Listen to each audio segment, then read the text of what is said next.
before we do that, I guess if I could take up a collateral matter that informs this decision. Okay. Before the trial started, maybe several months before the trial started, the state filed a motion advising that they would be asking Your Honor to stack the sentence in this case with the sentence in full work. And obviously, that's a matter we will be taking up after the jury's verdict on punishment.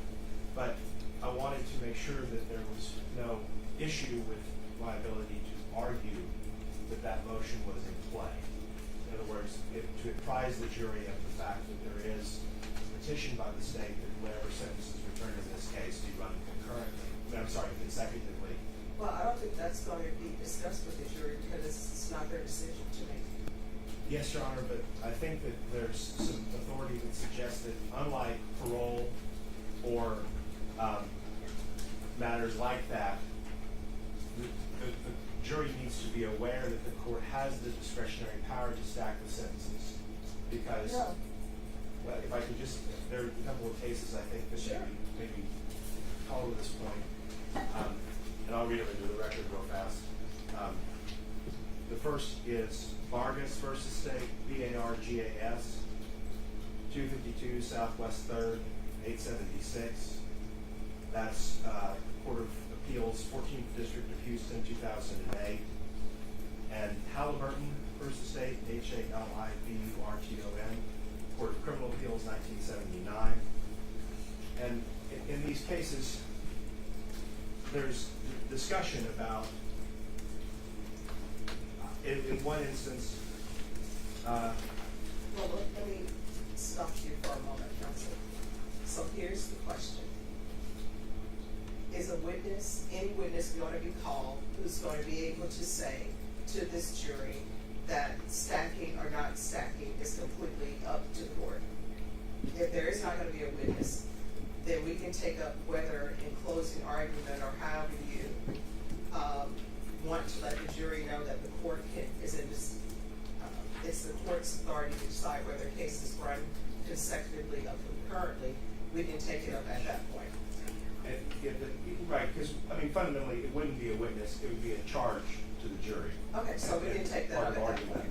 I just didn't, I would like to talk about it in an opening. I won't if we haven't ruled on it yet, but I think that because the law seems to indicate jurors are entitled to know, I thought it would be best if we could talk about it in an opening, and I wanted to give you. We can take it up in closing. I think that would probably be best. Yes, Your Honor, I understand. Just a moment. Sure.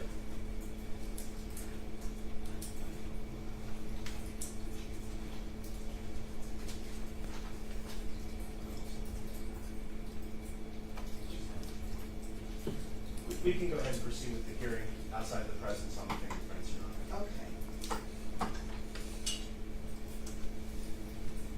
All right, and so as the court's understanding, this is simply going to be a hearing. Yeah, then we should proceed forward. All right, so my understanding, this is just specifically a hearing to make a determination on whether or not the witness that the state is calling as, I'm assuming, a fingerprint expert? Yes, Your Honor. Whether or not they're qualified.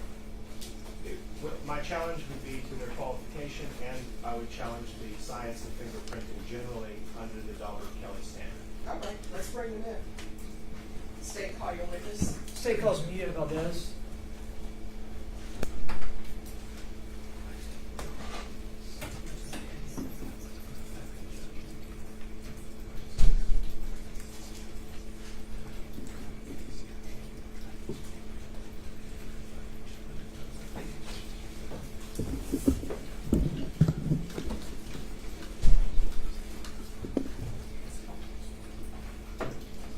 All right, you'll take a seat, please.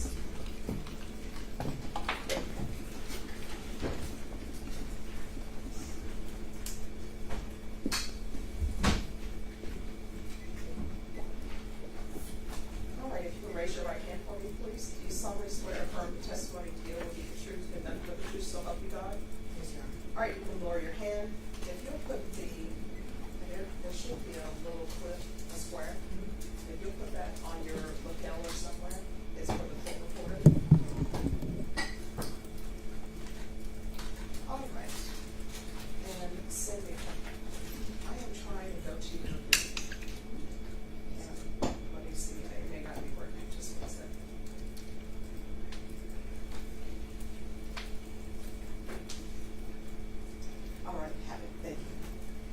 you'll state your name and spell your last name for the record, please. Mia Valdez, last name Valdez. All right, you may proceed. Thank you, Jim. Ms. Valdez, could you please just tell us what's your occupation? I'm a fingerprint examiner for the Bexar County Sheriff's Office And how long have you held that position? for 2 years. And how do you you have to go through certain type of training? Yes. What type of training is that? Yes, we go through a 2-week course to learn and identify as well as classify fingerprints, and then as well as on-the-job training. And so you said 13 years? 2 years. I'm sorry, 2 years? 2 years. Okay, 2 years.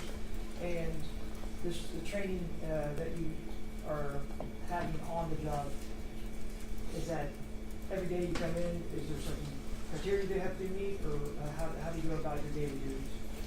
We typically review the fingerprints of every inmate that is brought into the jail. So numerous. Correct. And have you ever testified in Bexar County before Yes, sir. associated with fingerprint? Yes, sir. And what is a fingerprint? A fingerprint is an impression made up of characteristics that is used for means of identification for an individual. And can you describe what an ink print means? An ink print is typically used with an ink pad as well as an ink print card that is also an impression of a means to identify an individual.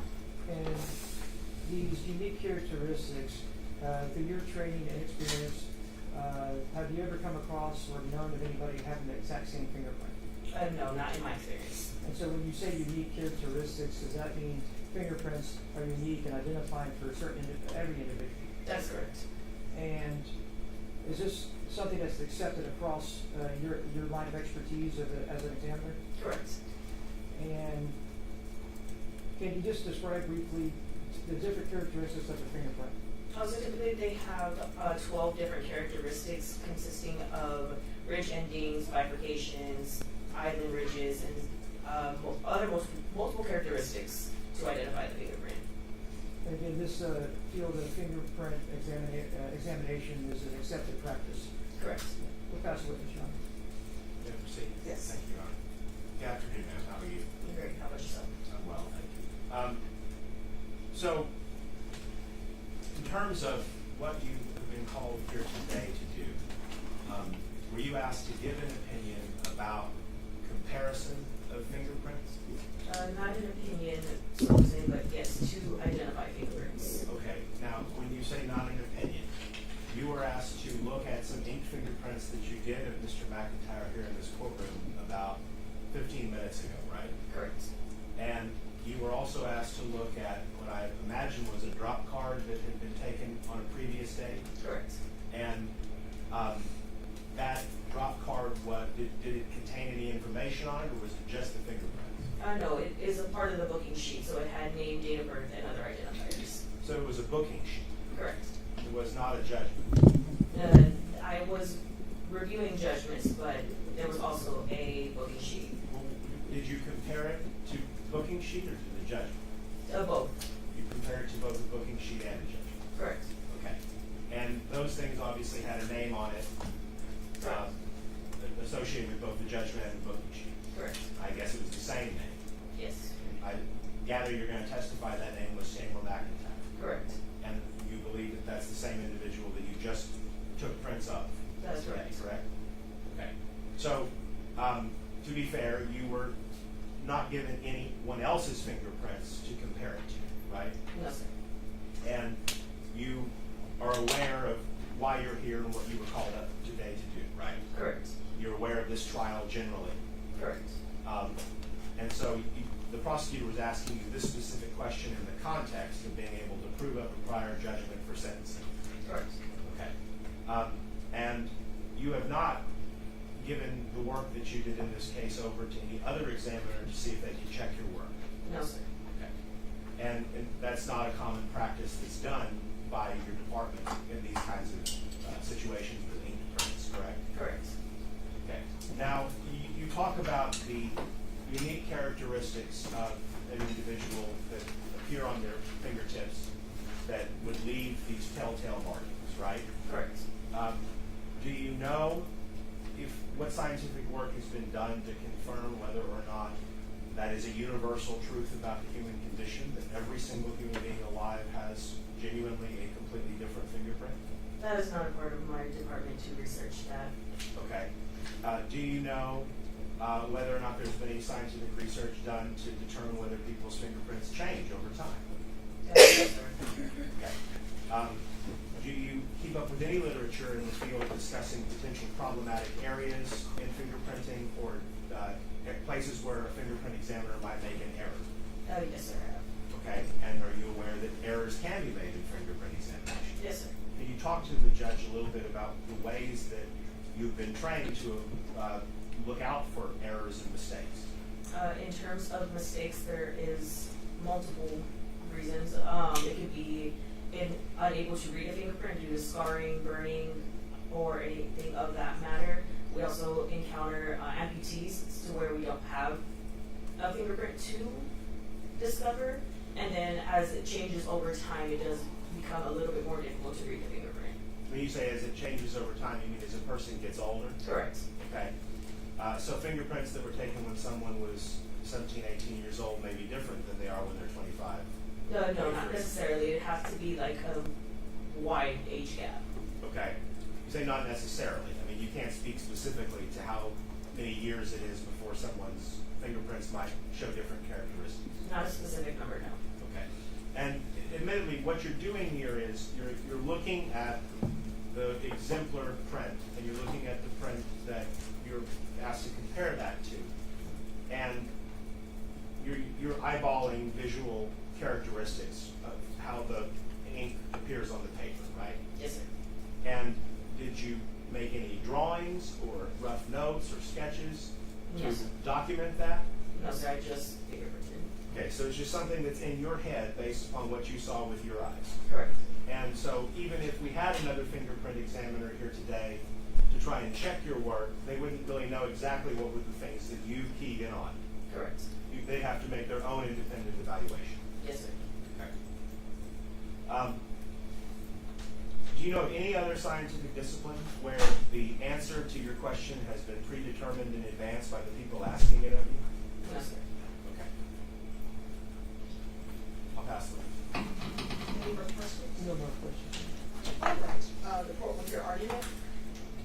Your Honor, I think that we don't have the Daubert-Kelly standard satisfied here. This is something that was done here in the last 15 minutes. There's been no attempt to check the work, to have it peer reviewed, to have it assessed by anyone else. The witness is not fully familiar with all of the literature about the potential pitfalls of comparison.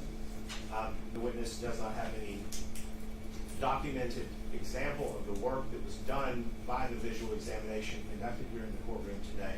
So there would be no way to independently criticize that work or vet it, because the next person we bring in would just themselves have to do the exact same visual eyeball observation. So what we're doing here is we're asking someone who has a 2-week course on identification that talks about the basics and 2 years of on-the-job experience, looking at the print that they've been told in advance is likely belonging to the same man that was fingerprinted in the courtroom, and giving a confirmatory example. That's not a scientific pursuit, although it is a question that touches upon scientific evidence. And we know, both from popular culture and from just the way that we verbally discuss the concept of a fingerprint, people do place undue emphasis on what a fingerprint So can you're tell you. saying what it can that tell the you. state told her that this is the person and this is their fingerprints? I think that was the witness's testimony. No, I'm just saying, is that what you're saying? I believe that's what the witness testified to. Okay, all right. I think that is definitionally unscientific, and that it should not be admitted under Rule 702 or Daubert-Kelly, that does have inherently a due process component to it. And so we would object to the testimony. All right, state response. He said that you told the witness who the fingerprints belonged to. Your Honor, no. We asked her to compare first that she had fingerprinted today with a fingerprint, and she did that, and she identified that it was the same person that she was fingerprinted in court. The underlying validity of this technique has been applied properly, and she has the experience and the training to be an certified, a fingerprint examiner. So the state's position is, one, in a sense, defense is saying that the state has asked somebody to lie on the stand, and I take offense to that. That is not what we're saying, Jason. And you know Well, that's not what we're saying. in a backdoor way, Judge, that's what he's saying, so. It's not even in the back door, right? No, that's not what we're saying. All right, so here's the thing, we cannot speak over each other. I'll let the state finish, and then defense, I'll allow you to respond. But Judge, and another premise that we asked an individual to come up on the stand and identify somebody just for the reasoning of having a fingerprint match.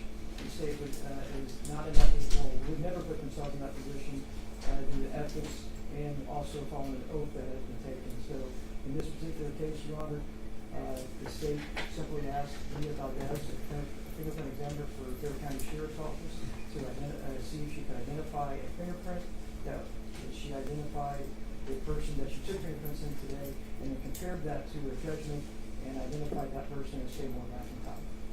All right, now your response. Your Honor, the testimony of the witness was that she was presented a booking sheet and a judgment.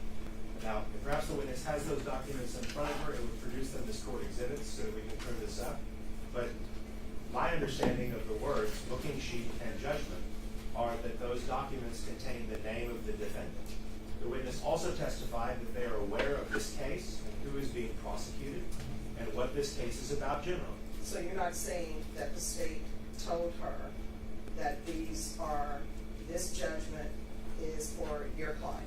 What I'm saying is the state gave her documents that contain identifying information on them and asked them to. I just want to be clear because I need to make a ruling. So you're not saying that the state gave her a packet, gave her documentation and says, we're giving you this documentation. It goes with your client, so bring us this information. I am not accusing Mr. Garahan or anybody else in the district attorney's office of telling the witness what to say or violating in any way their ethical obligations. And I'm so sorry that you perceive it that way. I can't fathom that that's how you perceive it, but I'm sorry. My purpose in making the argument is the witness has testified that they reviewed judgments and booking sheets. I've never seen a judgment or a booking sheet ever that don't have the name of the defendant on them.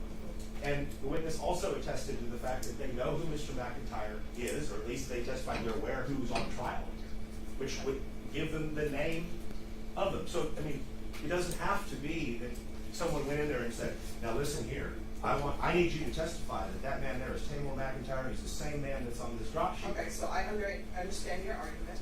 So the defense's motion is denied. The witness will be allowed to testify.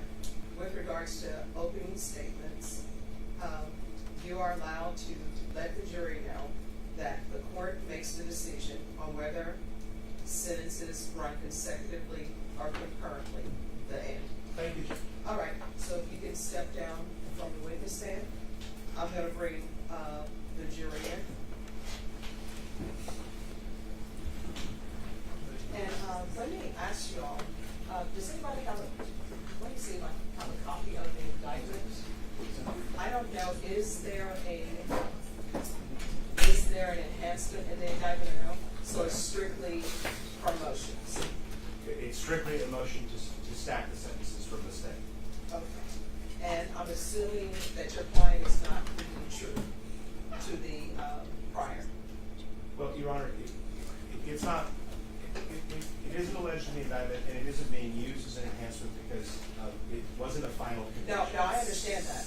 Right. But I'm asking, is the witness going to come and testify, or is your client planning on saying that he is in fact the person who has this prior judgment or not? We are not going to plead true. Okay, that was my question. Sorry, I'm sorry, but we're not pleading true. Okay.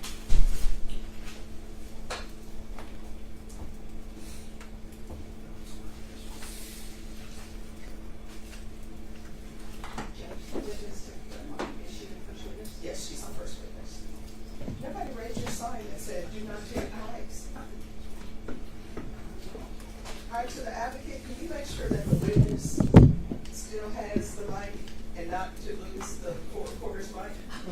Thank you.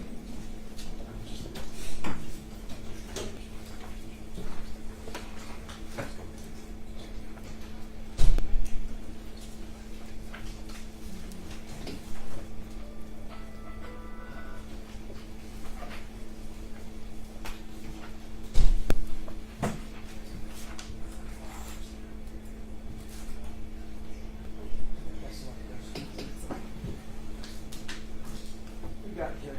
All right, thank you.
Judge, we're not on the record, but when we're on the record, we would just be opposed, the state would be in a position opposed that this defense would be able to tell the jury in opening or any time during this punishment phase that the court can stack or run consecutive or concurrent. We do have some case law available, Judge, if you'd like to, but I'd like to just put it on this, the record.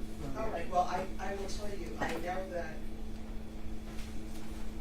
case law says different things. I know that some case law said it's not an abuse of discretion for the jury to be informed that it's the court decision on whether or not the court is allowed to stack or to run concurrently.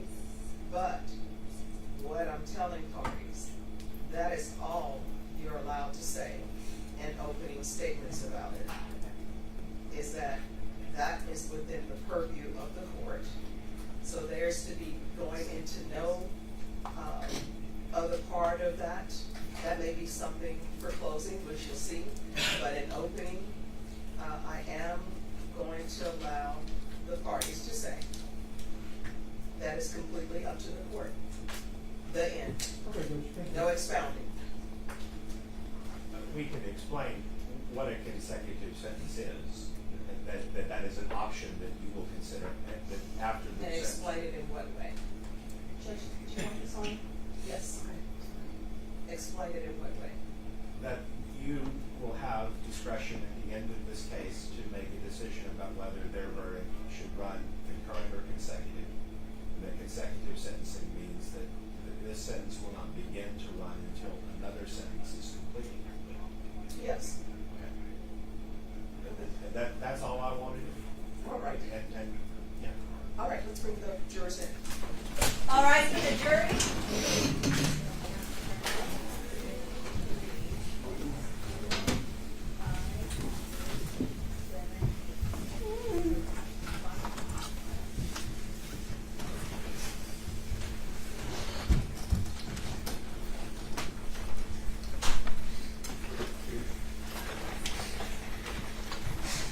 All right, everyone, please be seated.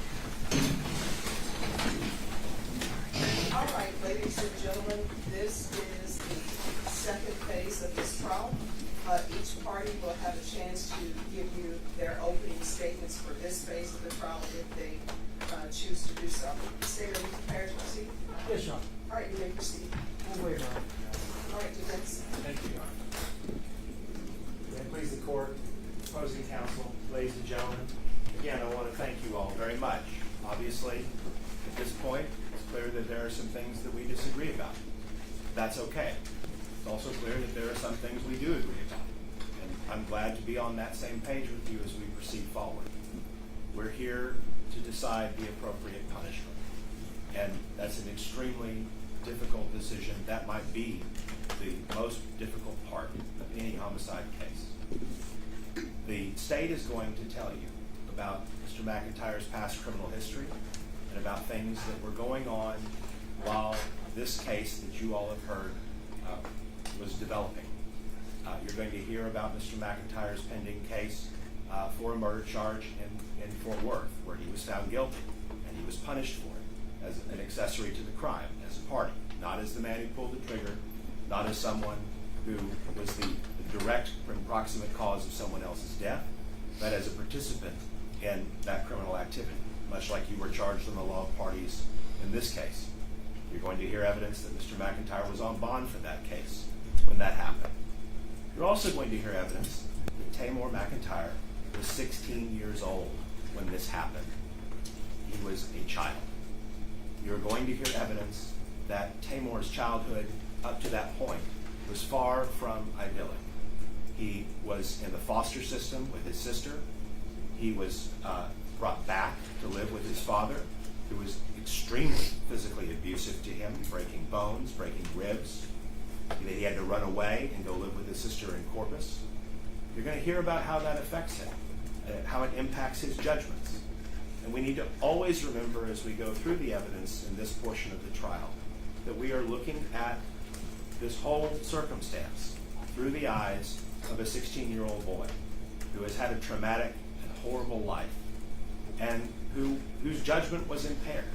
You heard testimony in the guilt-innocence phase about the fact that Mr. McIntyre had consumed LSD the night before. And while a lot of time had passed before the incident that you all considered in guilt-innocence took place, we have to acknowledge that there are impacts on his perception of this situation.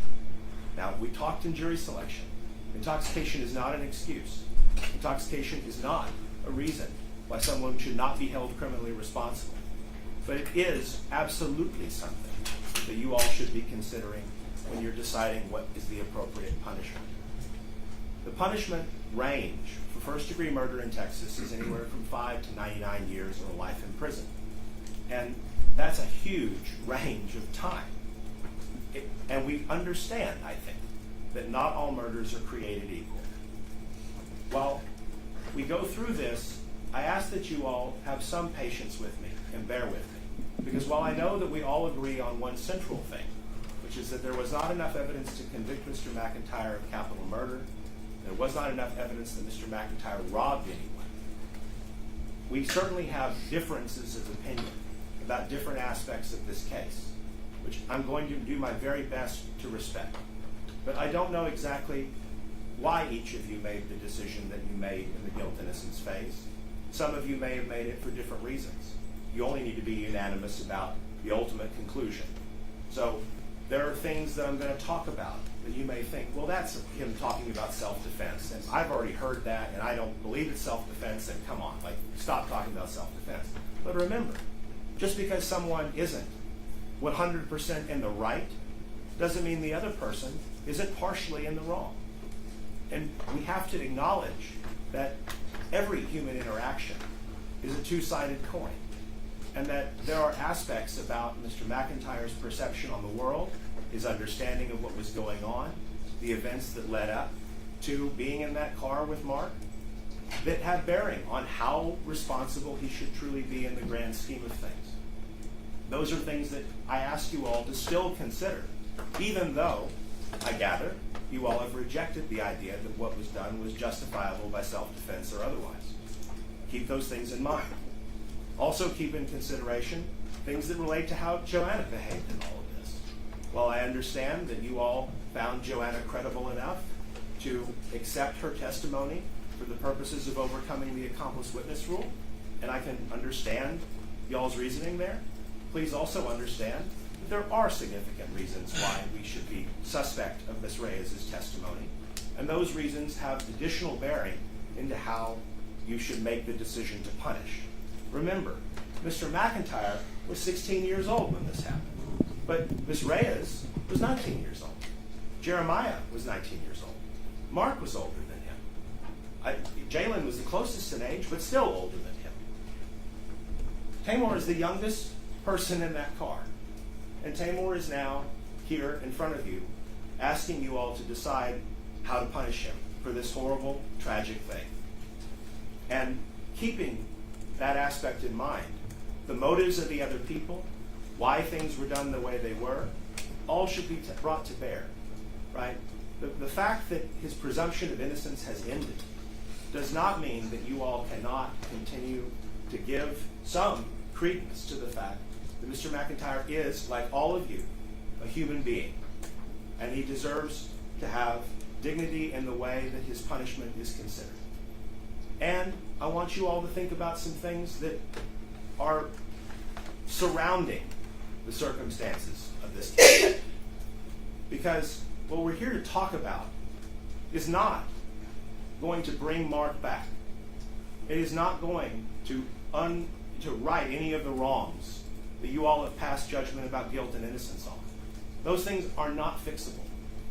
No matter what we were to do, we can't take back time, we can't take back these decisions. We are all having to move forward. And I would submit to you that the criminal justice system and the way that we handle the carceral punishment of people, locking people away, is just one idea out of many in how we address these otherwise unsolvable problems. It is good for the human heart, it's cathartic to try and see that someone is being punished for what they've done. And I understand that. And there's nothing wrong with that desire that we all feel, we all experience, when we have identified that someone has done something that offends the values of society and that puts us in danger. And I respect that. But we have to also understand that it doesn't do any good to solve one wrong by committing another. And I would submit to you that because you will be asked to consider a wide range of punishment, and I would expect that what will be sought from the state of Texas on your behalf as the punishment will be an exceedingly long term of years. To remember that there might be other ways to address problems in society than warehousing human beings. James Joyce, the Irish author, once famously said that Ireland was like a sow that ate her own piglets. And I worry sometimes that in America, that's what we have. We have children who are trapped in the foster system, children who are the victims of abusive parents, of parents with substance abuse problems, children who don't have any chance of having a proper moral compass, a proper guiding system. They have to figure those things out for their own. And unfortunately, they have to do that by trying to live in an adult world as a child. That's a pretty impossible ask. And yet we do it. And we arrest them. We certify them as adults. And we take them to trial. And we send them to prison for the rest of their life. And the world just keeps on turning. And folks, I just don't see that as being a sustainable model. It doesn't make anything better. It doesn't make anyone better. A little kindness, a little compassion, even in the face of something that we can all agree is evil, wrong, not acceptable, is always the better road to take. At the end of this, you will be asked to make that decision. We can't walk it for you. It's going to be personal to each and every one of you. All we ask is that you hear the evidence, that you understand we're not trying to paint this boy as a saint, and I'm not asking you to forgive him for what he did. I'm just asking you to keep it all in perspective. And understand that while it's easy to say, you did something evil, we're going to throw you away, that as the prosecutor said in her closing argument, that if Taymor treated this boy as a piece of trash, then the implication should be that you should treat him as a piece of trash. Isn't always the answer.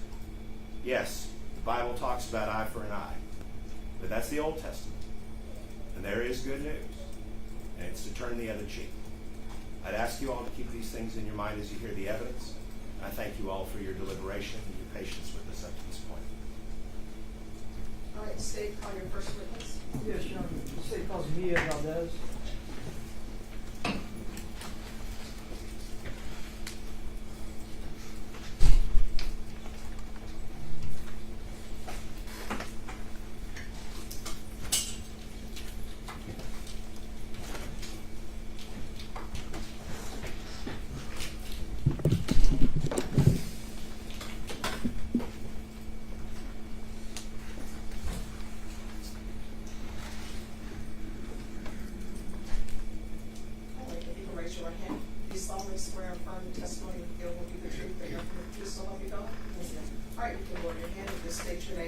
and spell your last name, please. Ian Valdez, last name Valdez.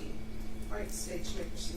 Thank you, Ms. Valdez, can you please tell the jury what's your occupation? I'm a fingerprint examiner for the Bear County Sheriff's Office And how long have you been an examiner there? for 2 years.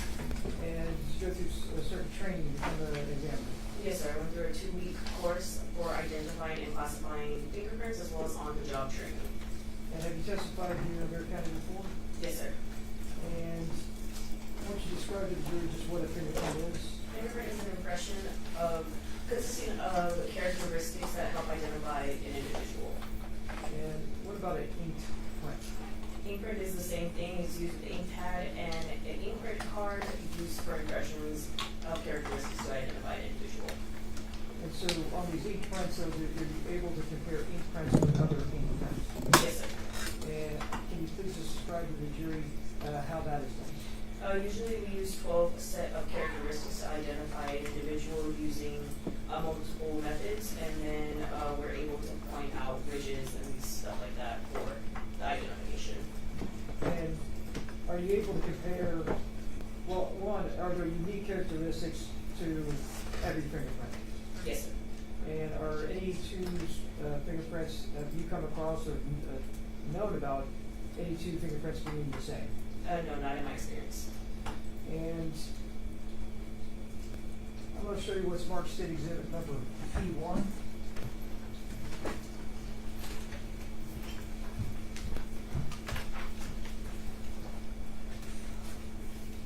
Please tell me, tell the jury, one, can you identify that? Oh yes, this is an inkprint card. And can you describe to them what an print card? Inkprint card. Ink print card. Can you describe to the jury what that is? It is a card that has the impressions of the fingerprint using an ink pad. And do you recognize this particular ink print card? Yes, sir. And how do you recognize it?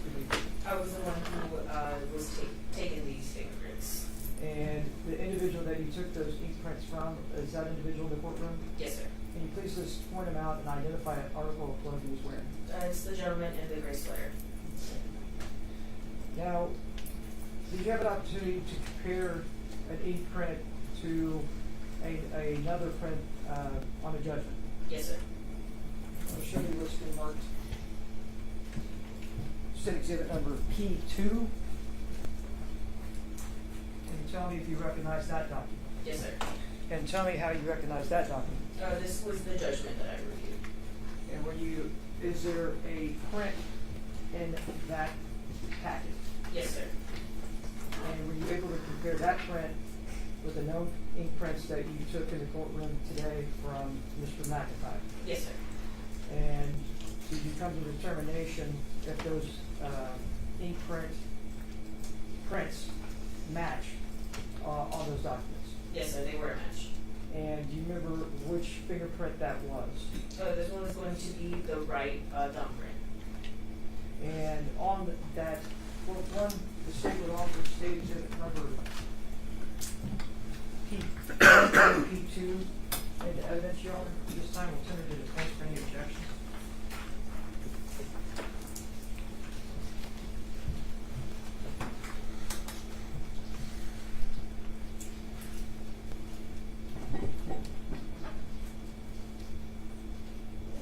No new objection. All right, then states exhibits P1 and P2 are admitted.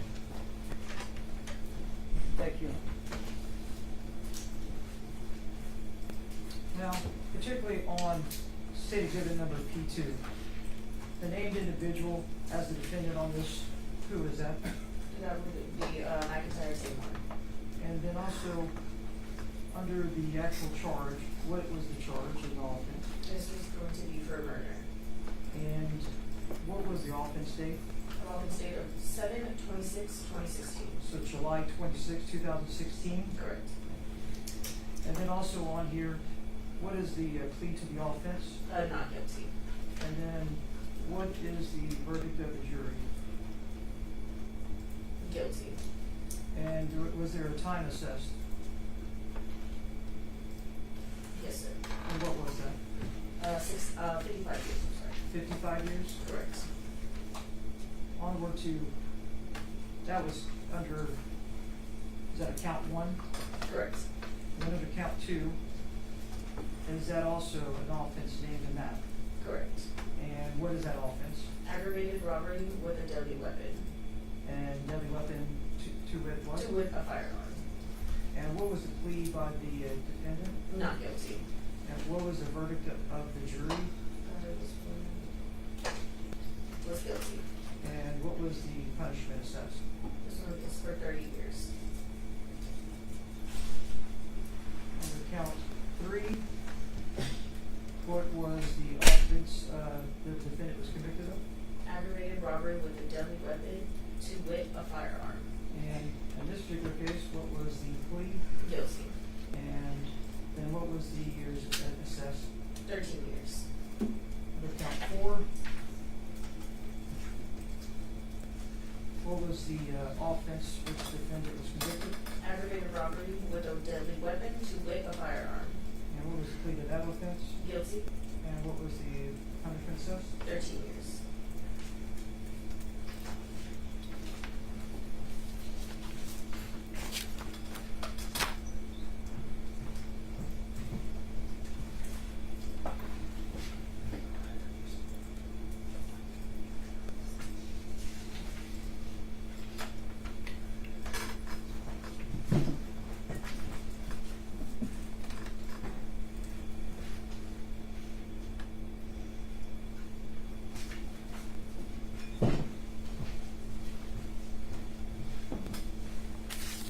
I'm going to show you when sparked P4. Can you look over that and tell me if you recognize that? Yes, sir.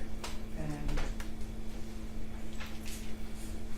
looking at this document, is there any identifying numbers on there? Yes, sir. And also a name? Correct. And also a date of birth? Correct. And does the SID identifier match the SID identifier on the judgment? That's correct. And do you know that this to be a booking photo? Correct. Judge, at this time, the state would, I'm sorry. What is the identifying number of SID?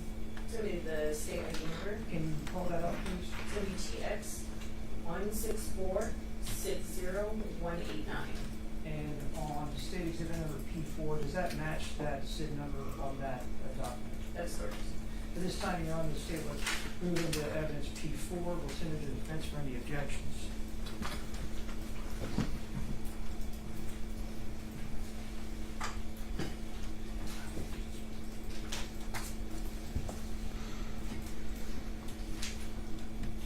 No new objections. All right, state's exhibit P4 is admitted. Thank you, Judge. Maybe it's published to the jury. Yes.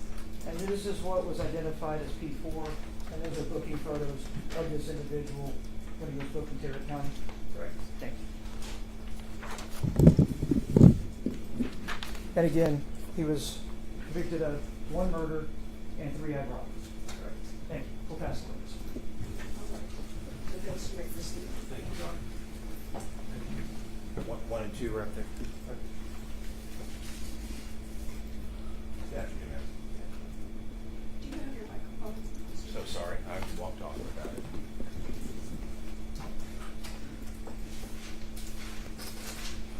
Does that work okay? I'm going to show you this states 2. This is the document that Mr. Bear was just going over with you, right? Correct. And you indicated that it's Taymor McIntyre. Correct. And it's out of Tarrant County, correct?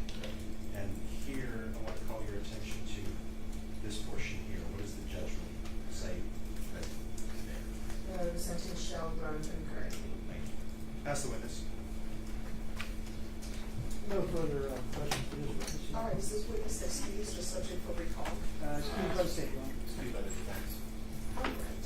The rule has been revoked. You're not allowed to discuss your testimony with anyone during the pendency of the trial. All right, if you're ready, put microphone behind. State, call your next witness. State calls Anthony Rodriguez.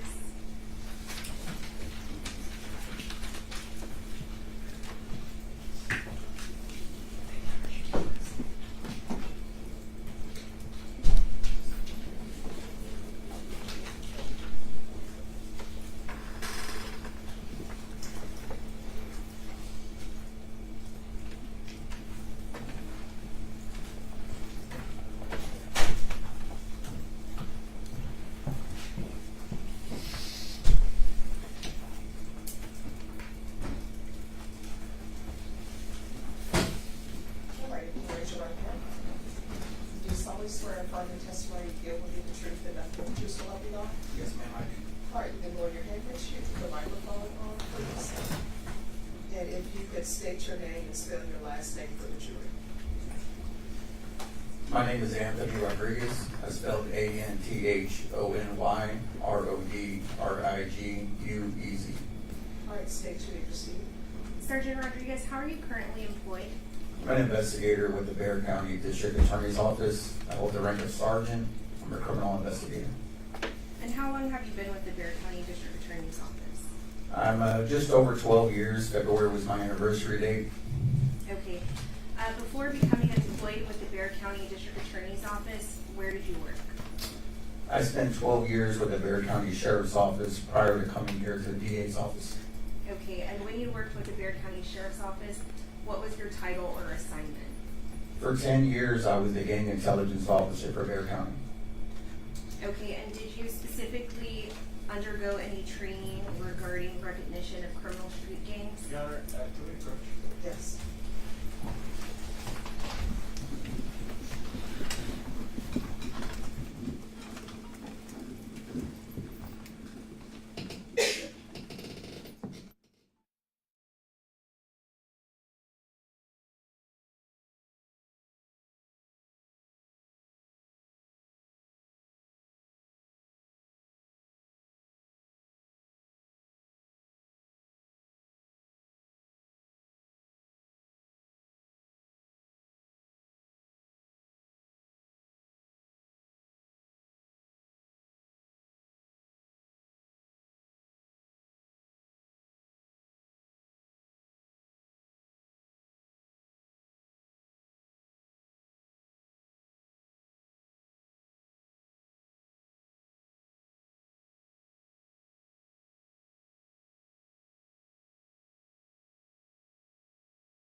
Step outside, you need to take the matter outside your presence and we'll bring you back in. You're not allowed to start deliberating or doing any investigative work. Don't deliberate with each other or internally with yourself. I'll let you know when you're allowed to deliberate again. Everyone, please rise with the rules.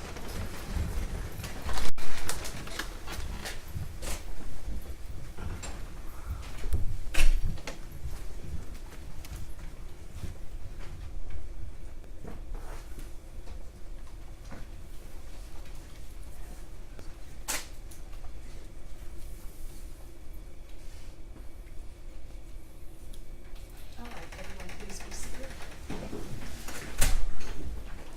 And my understanding is the witness is going to testify to potential gang affiliation or something of that nature. That's correct, Your Honor. All right, so I'm gonna let the state ask their questions so I can see where this is going, and then I can hear objections and see whether there's a need for a hearing on expertise. Thank you, Judge. All right, you may proceed. Sergeant Rodriguez, you said that during the Bexar County Sheriff's Office, you spent 10 years doing what? I was the gang intelligence officer at the Bexar County Sheriff's Office. Okay, and regarding any training and experience that you have, can you just briefly go over that to the court? Yes, I'm a member of the Texas Gang Investigators Association, also the International Latino Gang Investigators Association. I have received training through the Texas Commission. You all have dimmed the lights. Thank you. All right, you may continue. You have additional training through where? Through the Texas Commission on Law Enforcement Standards and Education, otherwise known as TCO. But the primary form of my training was on-the-job training, interviewing gang members over those 10-year period, learning about the gangs from the gang members themselves. Okay, and so I guess while you were employed with the Bexar County Sheriff's Office, did you spend some time in classification? Yes, ma'am. So my primary job location was at the classification section. My primary duties were to house inmates, gang members specifically. Okay, and so as a part of being a classification deputy, did you routinely conduct interviews with documented gang members?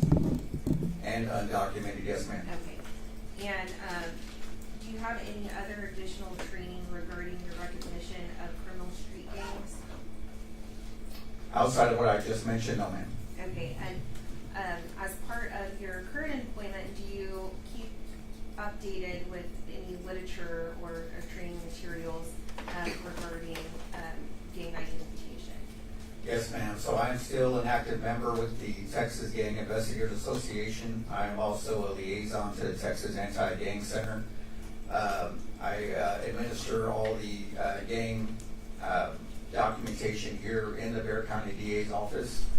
And I routinely consult for the office as a gang expert. Okay. Now, regarding how you're able to identify defendants as members of criminal street gangs, can you kind of just go over the different ways you'd be able to identify someone as a member of a criminal street gang? Yes, ma'am. So Texas has a central gang database that's legislative. It's required by the law. We refer to that database as TexGang. That database requires all law enforcement agencies that are in a jurisdiction over a certain population to report all gang data to that central database. TexGang is what I check to see if this individual has ever been identified as a gang member.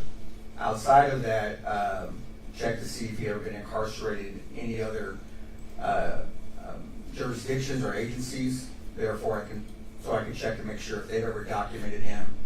It may or may not have been in TexGang. TexGang has a lot of rules. One of the rules is that after so many years, it'll drop off the system. So if an individual's been documented, 5 years have passed, it could get dropped off. Okay. But just regarding incarceration specifically, are you able to reach out to other,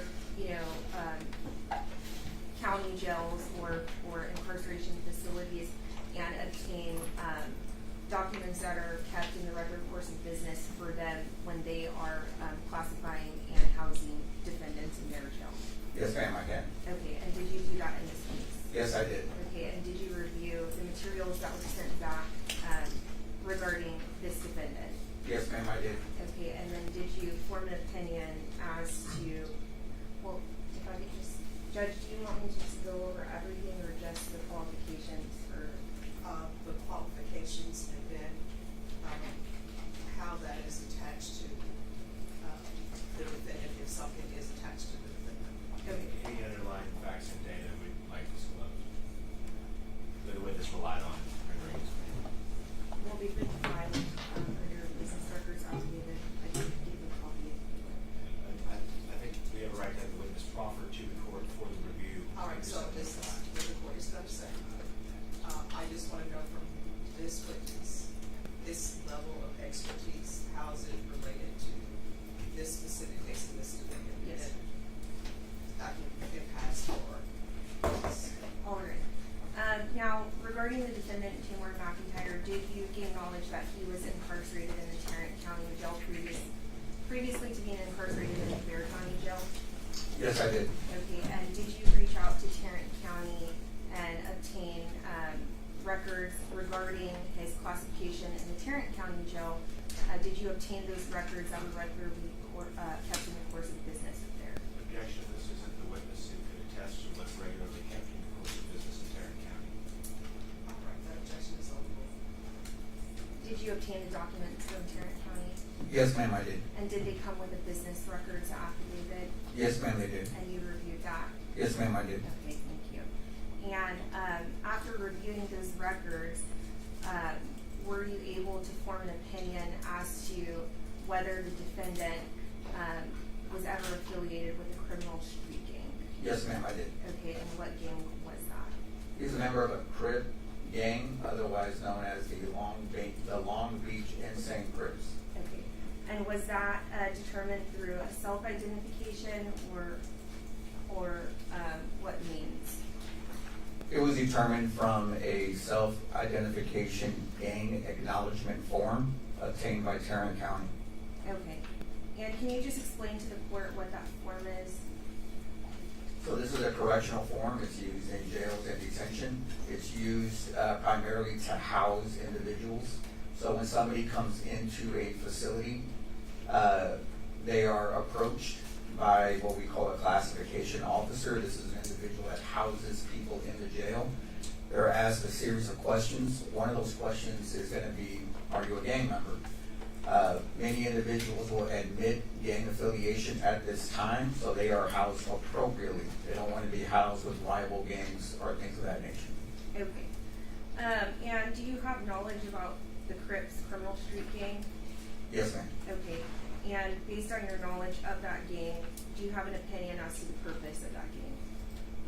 It is a criminal organization. It's a group of individuals that are together for the purpose of committing criminal activities. Okay, and in your training and experience, what type of criminal activities would those be? They range everything from narcotics all the way up to murder. We pass the witness. Thank you, Judge. Good afternoon, sir. How are you? Excellent, sir. Yourself? I'm doing all right. You indicated that you checked databases to see whether or not Mr. McIntyre was listed as being affiliated with a gang, right? Yes, sir, I did. And you mentioned Tex Gang is a statutorily required, statewide database about gang affiliation in prisons. Yeah, no, not in prisons, jails. Well, by law enforcement, not exclusive to just jail. Okay, just so it could be people on the streets, people in jails, people in prisons. Not prisons. Everything but prisons. I checked a separate database for that. Okay. Are you aware that many gangs have different organizational structures for people who are incarcerated versus people who are out on the street? I'm going to Yep. object this. How is that outside of the scope of relevant? this hearing. It goes directly to his qualifications. I think so. I will hear objections. All right, you can answer your question.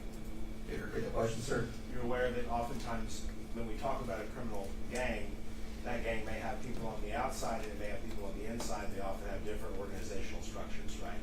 That's possible, yes, sir. Okay. And was it, just so we're clear, was it Tex Gang that you consulted that actually said Taymor McIntyre is a member of this particular gang? Yes. Okay. So it wasn't an independent document from Tarrant County, or it was a document from Tarrant County in Tex Gang? Can you just explain Sure. your method of determining this a little bit more clearly? Sure. Tex Gang has a 5-year requirement, meaning that if you're in the system for 5 years and you're not validated, meaning that another law enforcement agency hasn't added to Tex Gang, you are dropped off the system. So McIntyre was in Tex Gang from a earlier admission.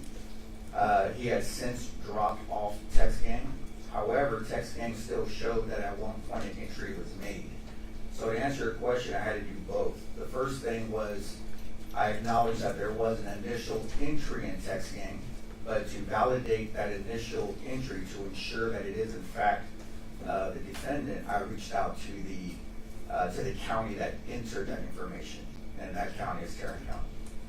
Okay, so to be clear, if we were to go look him up right now, Mr. McIntyre is not in Tex Gang. He has since dropped off Tex Gang, yes, sir. 5 years ago. After 5 years, so the original entry date, I believe, was 2017. Okay, I see. Gotcha. So what? 3 years ago? Yes, sir. Something like that? Yes, sir. Okay. You mentioned that Long Beach Insane Crips is a criminal enterprise, basically. Is that your testimony? The Crips gang is a criminal organization, yes, sir. Okay, when you say the Crips gang, you understand that there are lots of different subsets of what you'd call Crips, right? Yes, sir, there is. And that many of them have no affiliation with each other whatsoever, right? That's true, yes, sir. In fact, some criminal elements that would call themselves Crips are actually fighting each other, right? That's true. So you can't say that it's just Crips, therefore it's a criminal enterprise, correct? Are you talking about this particular gang or all gangs? I'll withdraw that question. Let me ask you a more specific. Have you ever investigated, other than Mr. McIntyre, any other individual person who's a member of the Long Beach Insane Crips? No, sir, I have not. Have you ever encountered anyone who is a former gang member from the Long Beach Insane Crips? No, sir, I have not. Do you know anything about the organizational structure of that entity, the Long Beach Insane Crips? I have some knowledge of it, yes, sir. Okay, well, when you say you have some knowledge of it, is it based upon your own investigative work? Yes, sir. Okay, you indicated you you've never investigated anybody associated with that gang, so help me Yeah. understand. I never investigated a person associated with that gang, but I have looked into the gang. Okay, when you say you've looked into the gang, are you talking about Google or talking about something more? So, sure. So, we get reading material that's nationwide, primarily from the International Latino Gang Investigator Association, also from the Regional Organized Crime Investigation Center, that provides reading material from various law enforcement agencies throughout the country. This particular gang, the one you're asking about, sir, is a California-based Southern gang. So when I learned of this particular group, I went to that reading material from the southern part of California. There I was able to learn a little bit more about this gang. Okay, well, I mean, so for example, my guess is you have more dealings with some of the Latino gangs here in San Antonio, right? There are quite a few of them in the jails here. Yes, sir, there are. Okay, so for example, you know that what is going on in Los Angeles with a gang like the Latin Kings isn't necessarily reflective of what anyone who calls themselves that in San Antonio is doing. You understand that happens a lot, right? It's kind of a broad question there, sir. There could be some takeaways from incidents in one state that carries over to incidents in this state.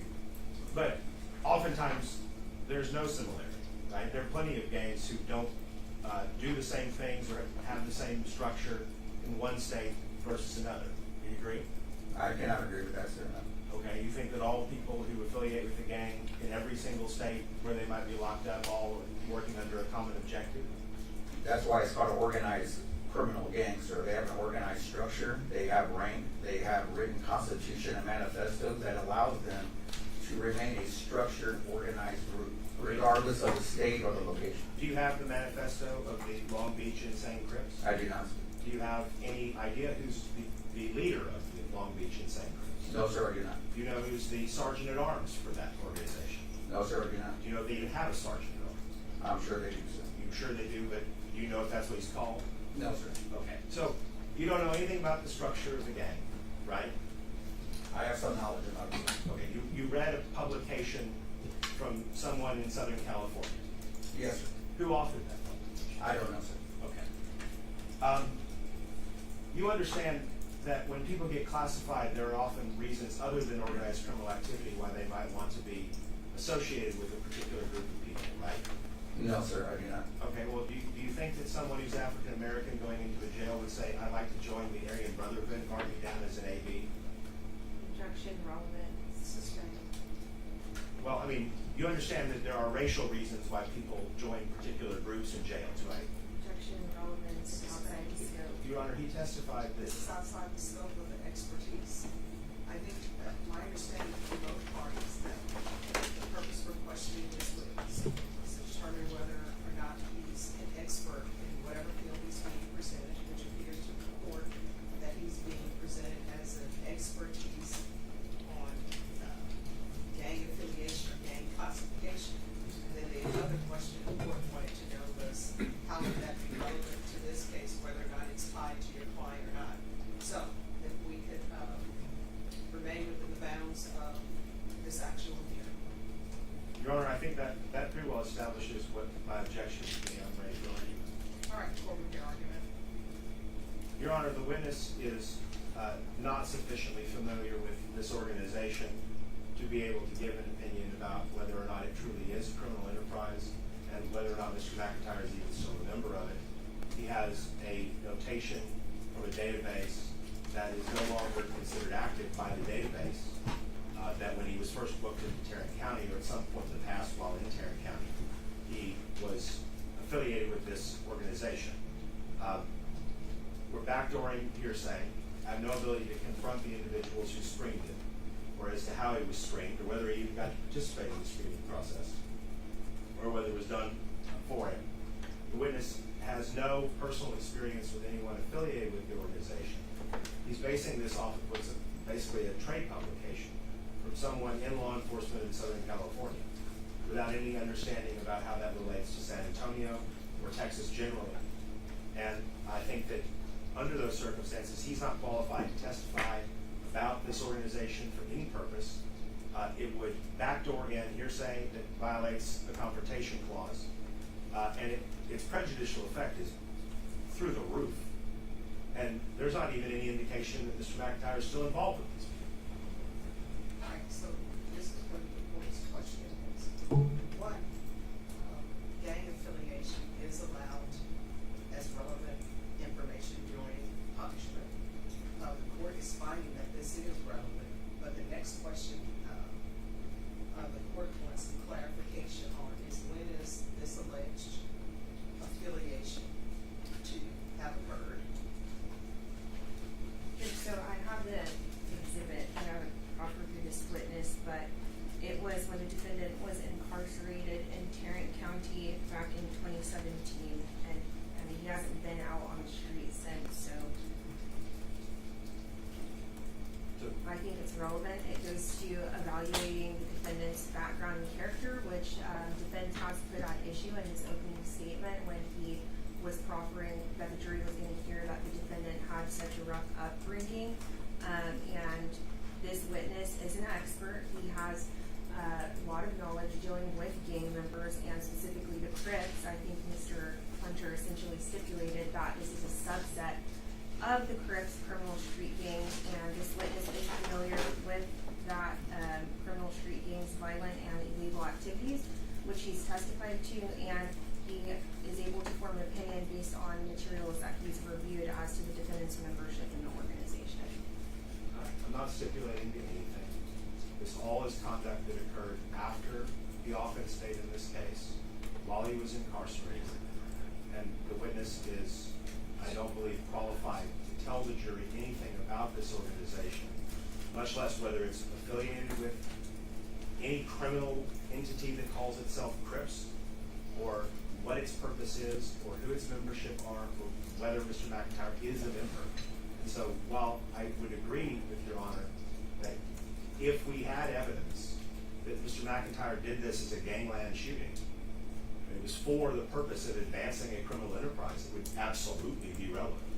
There is no relevance to the fact that he was booked into Tarrant County, and someone says that back then he identified as being part of this organization. I think that is not relevant, and all it does is to make people believe impermissibly that because of decisions that he made in jail, which we can't really even say are criminal or underhanded, that somehow should have bearing upon how he's punished for this offense that occurred before he was even documented to be part of it.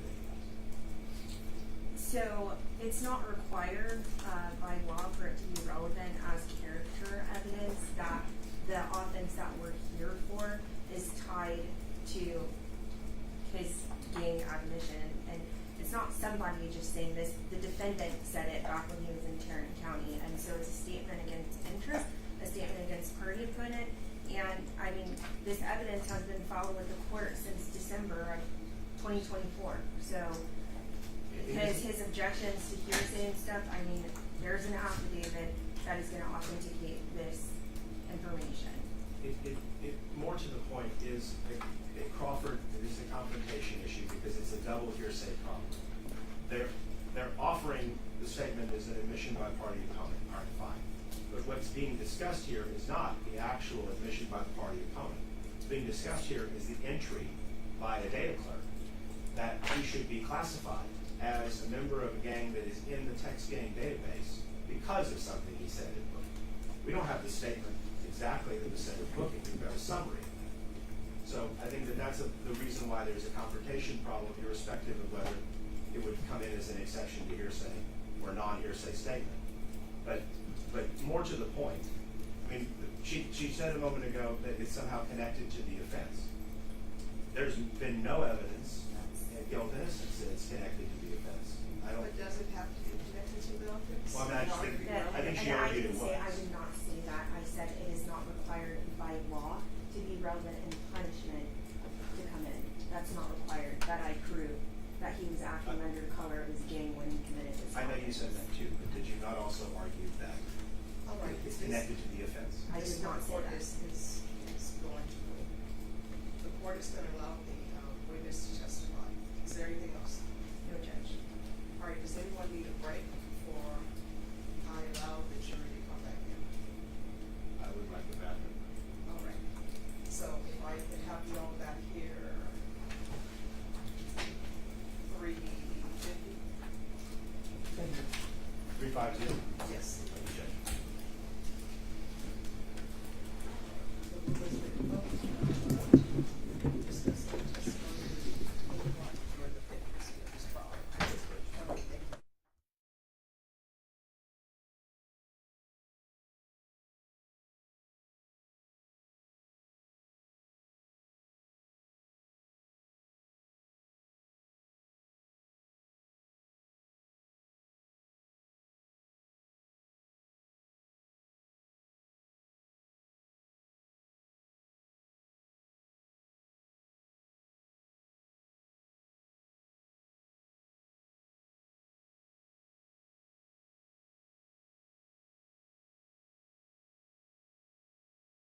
Yes, Your Honor, thank you.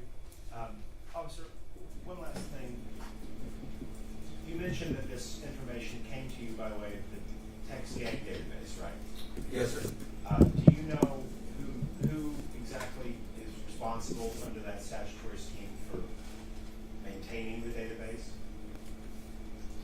The database or the information that entered into the database? Both. So TextGang is run by DPS, the Department of Public Safety, and the entering agency is the one that's responsible for putting the information into TextGang. And does it have any procedures for reports made in error? Yes, the entering agency is responsible for removing any information that is done in error. So it would be on the Tarrant County Jail if something in the Tarrant County Jail was made in error? Correct. Okay. Do you know if there's any reporting by DPS about the rate of error in the database? I am not familiar with that. Or any reporting on how reliable the database is? TextGang does an audit every 2 years for that particular reason to try to verify and validate the information going into the database. They're very thorough. I know that because I'm the agency administrator here. So that is their effort for checks and balances. When you say that you're the agency administrator here, you're responsible for the entries that are made for the Bexar County Jail? District Attorney's Office, not the jail. Okay, so as to individuals that you prosecute, so prosecutors can independently upload information to the database? We could, but we don't. We have never uploaded any information in TextGang since I've been the administrator. Okay, so you have never had to report on your error rate because you don't report that data? Correct. Outside the scope and so on. Right, that piece is safe. If I just may explain why it's relevant and why it is within the scope. The issue here is that we have two things that are being offered. The one is the actual statement or the recording of the statement about Mr. McIntyre professing to be a member of this organization. That's one thing. The other is this individual testifying as an expert on gangs, be able to say that this is a gang that is in the database and that the members of the database are being watched and so forth and so on. And if the witness can't attest to the rate of error of the database, then there are problems with letting the jury understand that this information was uploaded to the database because it gives a sense that it's more reliable than it really is. That's the objection. All right. The objection is overruled. The witness will be allowed to testify. If you could line the jurors up, please.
All rise for the jury.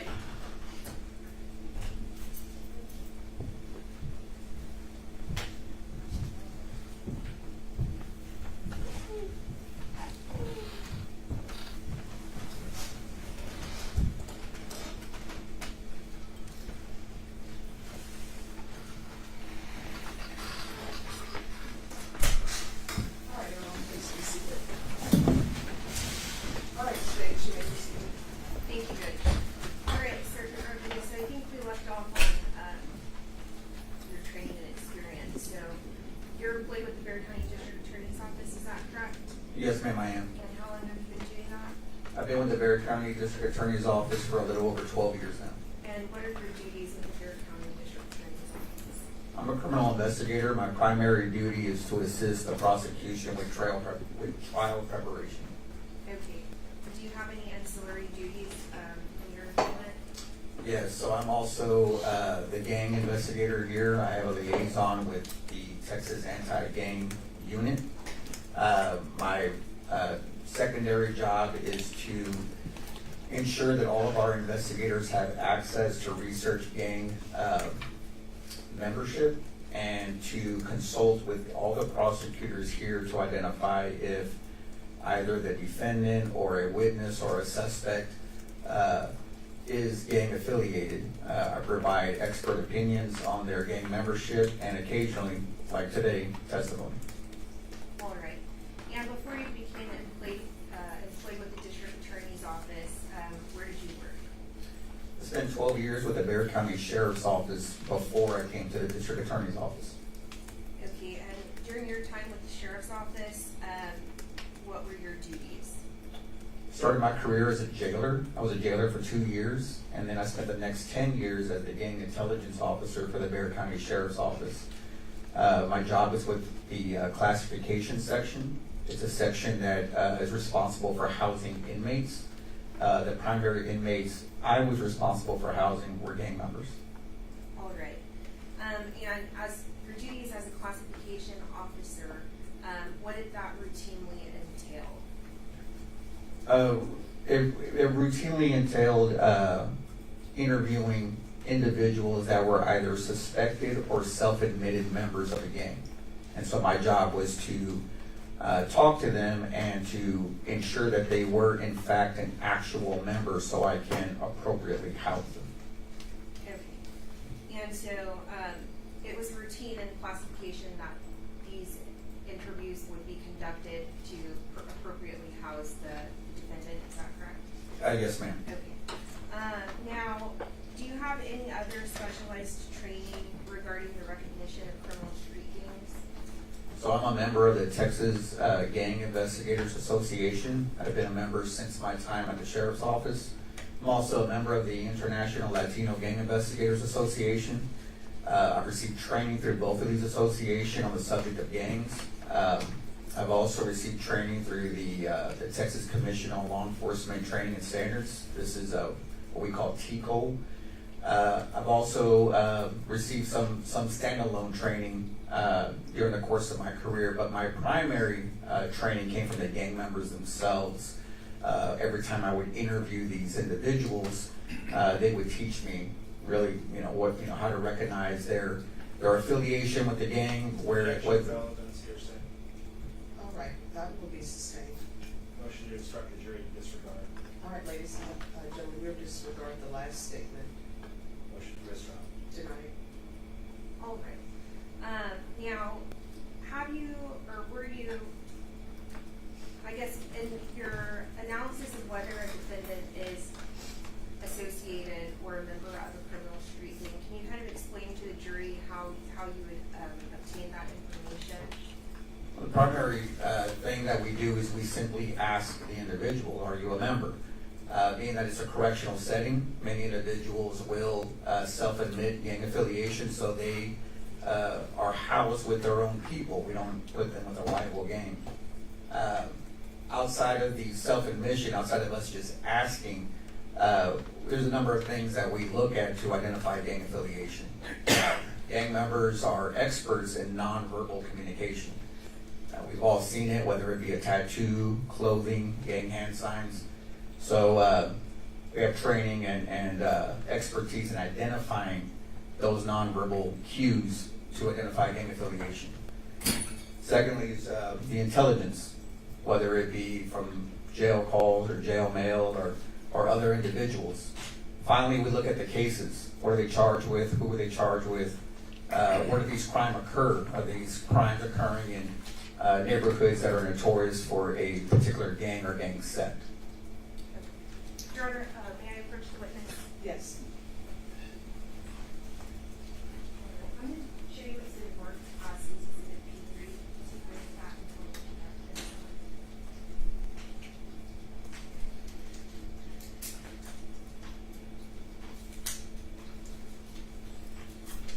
Yes, ma'am, I do. Okay, have you seen Exhibit P3 before? Yes, ma'am, I have. Okay, and, can you explain to the jury, what P3 is? P3 is a gang acknowledgement form.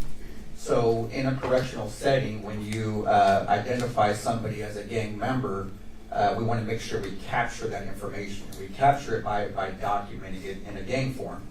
What I have here in P3 is a gang form. Okay, and just regarding Exhibit P3, I know earlier you spoke when a defendant is classified in the jail, there's documentation. And so, did you reach out to the county jail and personally obtain Exhibit P3? Yes, ma'am, I did. I'm tendering to defense for inspection, but at this time the state offers Exhibit P3 under Rule 803.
Your Honor, can I point out the witness on something? Yes. Officer, in reviewing P3, there are photographs of Mr. McIntyre without a shirt on, correct? Yes, sir, there are. And they document some tattoos that Mr. McIntyre has. Yes, sir, they do. You're not testifying that any of those tattoos are affiliated with any criminal organization or a marker of those organizations, are you? I am not, sir. Okay. And no new objection. All right, State's Exhibit P3 is admitted. Permission to publish, Your Honor. Granted. Okay, Sergeant Brown, I guess, and so have you had a chance to review the contents of State's Exhibit? Yes, ma'am, I am. Have you formed an opinion as to the defendant, Taymor McIntyre's involvement in a criminal street gang? Yes, ma'am, I have. And what is that? Objection, opinion on open Of rule. You can answer. He is a member of the Long Beach and Crips. Now, I'm publishing Exhibit P3. Can you explain to the jury what this first page is? When you receive a documents and you want to have them admissible in court, we would Objection, get. Your Honor, relevance calls for a legal conclusion. All right, that will be sustained. Motion to instruct the jury to disregard. All right, ladies and gentlemen, you should disregard the last question. All right, Sergeant Rodriguez, regarding this first page, is this something that you received when you requested the evidence from Tarrant County? Yes, ma'am, it is. All right. Now, regarding this page, I guess, can you see it up there? Yes, ma'am, I can. All right. Can you explain to the jury what this page is? This is the document used by law enforcement to capture and collect information acknowledging gang affiliation. All right.